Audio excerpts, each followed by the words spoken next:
What is up, guys? It's your boy Sports Friends on Diesel here, back at you with another episode on NFL news and sports content and all that jazz. But today we're going to be talking about some real NFL news here. Ben Roethlisberger's out for the season, guys.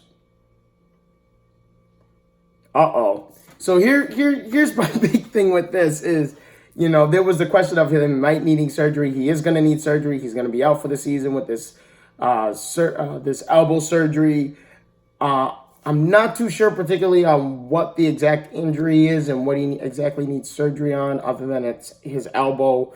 But for me, it's just he's out for the season. James Conner's numbers, Juju Smith-Schuster's numbers, bye-bye. Going down the hill as we speak, down that slippery slope that no one likes to see. But I could be wrong. The new quarterback here, Mason Rudolph, out of Oklahoma State, their 2018 third-round pick.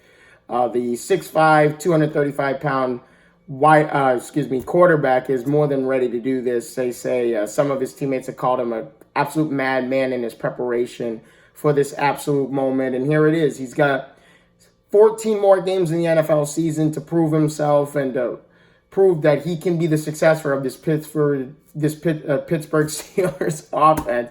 My goodness, what is wrong with me today, man? I can't even speak right now. But like I said, Mason Rudolph, 12 of 19, 112 yards, 2 touchdowns, 1 interception. His first NFL completion was a flea flicker to none other than Juju on that beat.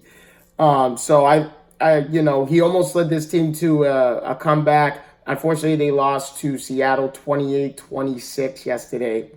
But next week, they do play 49ers in week 3 of the NFL season. The 49ers defense, in terms of fantasy football, are number 1 in fantasy points. 2 takeaways in week 1 that went for touchdowns.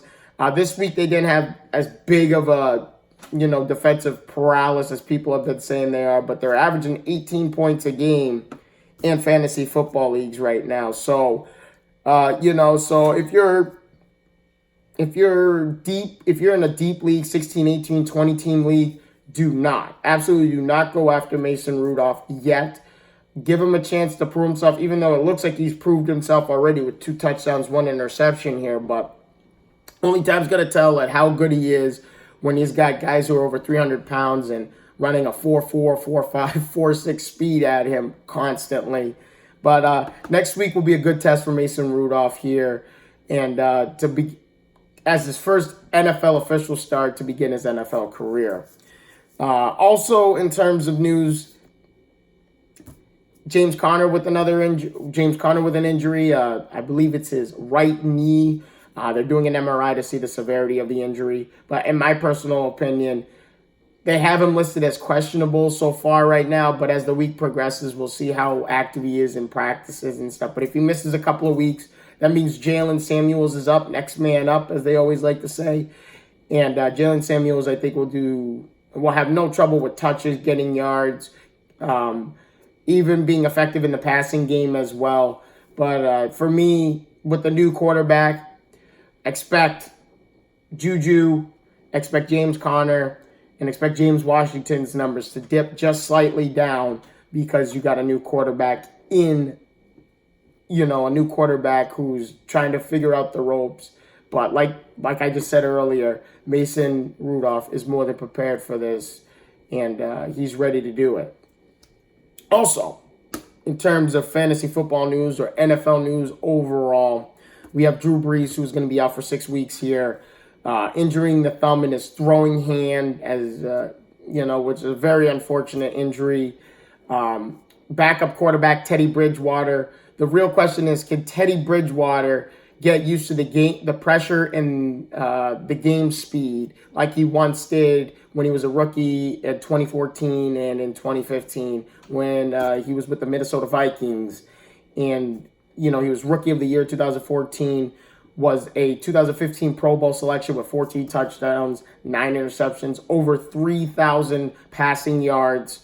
But unfortunately, in 2016, he tore his ACL and he missed all of 2016, and I believe most of 2017. He practically missed 2 seasons. So the real question is, that's the big test for Bridgewater. Can he, because it looked like in the game yesterday against the Rams, the game was just too fast for him. He was like a step behind on some of the throws. He just didn't have a chance to get anything done in the pocket and stuff because the Rams defense is really good to begin with. Their secondary is great. Akeem Talib, Marcus Peters, I could go on and on about the Rams defense, but is Teddy Bridgewater ready for it? I would love this if Teddy Bridgewater doesn't live up to par here. There's also Taysom Hill, who's been used in wild card situations. He's been catching as a tight end, catching as a wide receiver. He's running the football. He's doing special team stuff. He's like your do-it-all kind of guy, and he came into the league as a quarterback. So I would love to see Taysom Hill get reps, get some actual game speed reps if Teddy Bridgewater does not live up to par. I would love to see this happen. But like I said, don't focus on Teddy Bridgewater unless you are so deep in a league, like it's a 20-team league. Unless you're so deep, you have no choice. It's only 6 weeks Teddy Bridgewater is going to be in there. So I would, if you have Drew Brees, put him on your bench and leave him on your bench. Do not actually drop him because he's not going to be out the whole season like Ben Roethlisberger is.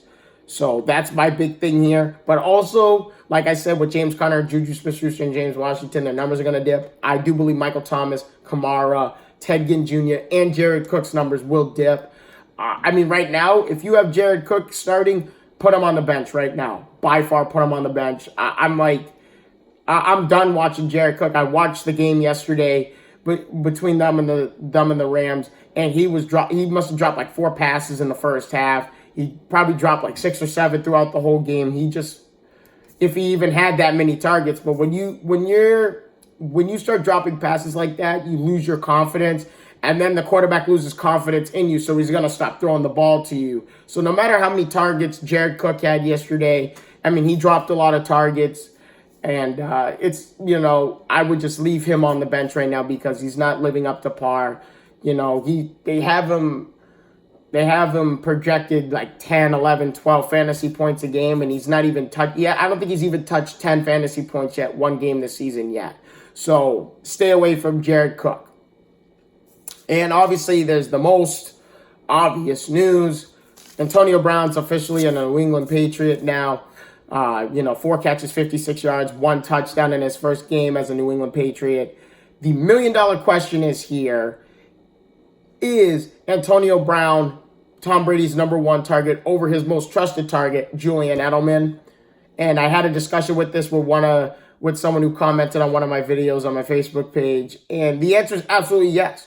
If you're going to say that Antonio Brown is not a better overall wide receiver than Julian Edelman, you're dead wrong. You're absolutely dead wrong. If you think Edelman's going to get more targets, more catches than Antonio Brown, you're wrong. I'm sorry. It's not going to happen. But Tom Brady's now got this whole plethora of wide receivers to throw to. He's got Antonio Brown, Edelman, Josh Gordon, Philip Dorsett, who had a great game in game 1 with 2 touchdown catches. He has Jacoby Myers. He's got Matthew Slater, who actually I saw on the offensive line a couple of times yesterday in the game against Miami. There's Cameron Meredith, who's out right now with an injury. There's also N'Keal Harry, who's on injured reserve right now with a foot injury. So for me, it's just Tom Brady is going to utilize Antonio Brown, and I believe Antonio Brown is going to be his number 1 target by far. There's no questions in my mind that he's going to be the number 1 target. Could Josh Gordon be a number 2 target over Edelman? Absolutely. Why? You're talking about someone who's 6'4", 235 pounds, and he's going to, Tom Brady could just lob passes in the red zone to him. But, with Antonio Brown and his quickness, look at the first drive of the game yesterday against Miami. 3 for 3 passing, all to Antonio Brown for 30, it was like 38 yards, whatever. But it's like he's going to rely on Antonio Brown very quickly here, and he's going to give Antonio Brown a lot of targets so he gets incorporated into this system and starts doing things the Patriot way, as everyone likes to call it.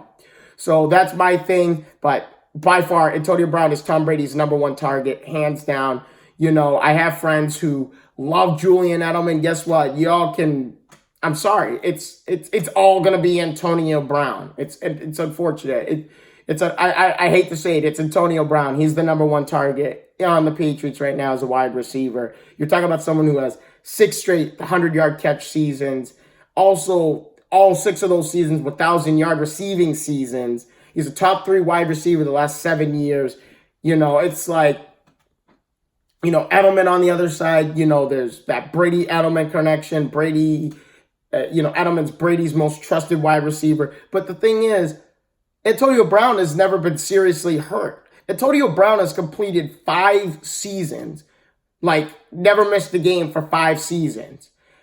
Edelman's only had 2 perfect seasons where he hasn't missed a game in his 10-year career, whereas Antonio Brown has gotten 4 or 5 seasons where he hasn't missed a game, and that's not in a row. That's sporadically throughout his career, but Antonio Brown has more double-digit regular season appearances than Julian Edelman. And we all know Edelman missed the 2017 season with that torn ACL injury in the preseason game against the Detroit Lions. We all know about that. But it's Antonio Brown. Let's just end the conversation now. It's Antonio Brown. He's going to be Tom Brady's #1 trusted receiver. I should say trusted receiver, but he's going to start building that chemistry and trust between Antonio Brown. And, that Edelman, Brady and Edelman, that trust is always going to be there. Tom Brady's always going to rely on Edelman when he needs him. And then there's also Josh Gordon. It's just Tom Brady has the best wide receiver core, I think, in the league, and probably the most depth in the wide receiver core out of all the NFL teams this season. But other than that, that's all I got for you today. I want to thank you guys so much. Please comment, please subscribe. Seriously, please subscribe to the channel, because I'm constantly posting stuff up on YouTube and stuff. I try and post stuff up whenever I can, keep videos going. But please subscribe to the channel. Please hit the like button if you only see me on Facebook. I want to thank you guys so much for your time.